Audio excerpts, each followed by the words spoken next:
সরকারি বিভিন্ন মন্ত্রণালয়, বিভাগ, অধিদপ্তর, পরিদপ্তর এবং দপ্তরে নিয়োগ ও পদোন্নতি সংক্রান্ত কার্যক্রমের জন্য সম্মানী ও পারিশ্রমিকের হার পুনর্নির্ধারণ করেছে অর্থ মন্ত্রণালয়।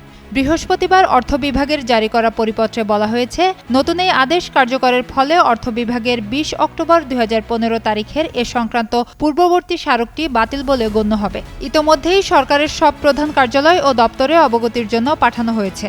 নতুন নির্দেশনা অনুযায়ী প্রশ্নপত্র প্রণয়ন, বিভাগীয় নির্বাচন বা পদোন্নতি কমিটির সদস্য এবং মৌখিক বা ব্যবহারিক পরীক্ষা বোর্ডের সদস্যদের সম্মানী আগের মতোই জনপ্রতি ৬,০০০ টাকা রাখা হয়েছে। তবে সবচেয়ে বড় পরিবর্তন এসেছে পরীক্ষা পরিচালনার সঙ্গে সরাসরি যুক্ত কর্মচারীদের সম্মানীতে। আগে যেখানে নবম গ্রেড ও তদূর্ধ্ব কর্মকর্তারা পেতেন ১,২০০ টাকা, এখন তারা পাবেন ১,৮০০ টাকা। দশম থেকে ১৬তম গ্রেডের কর্মচারীদের সম্মানী বেড়ে হয়েছে ১,২০০ টাকা এবং ১৭তম থেকে ২০তম গ্রেডের কর্মচারীরা এখন পাবেন ১,০০০ টাকা। এছাড়াও নতুন করে উত্তরপত্র নিরীক্ষণের জন্য প্রতি খাতায় ১৫ টাকা সম্মানী চালু করা হয়েছে। উত্তরপত্র প্রস্তুতের ব্যয়ও পরীক্ষার্থী প্রতি ৬ টাকা থেকে বাড়িয়ে ১২ টাকা করা হয়েছে।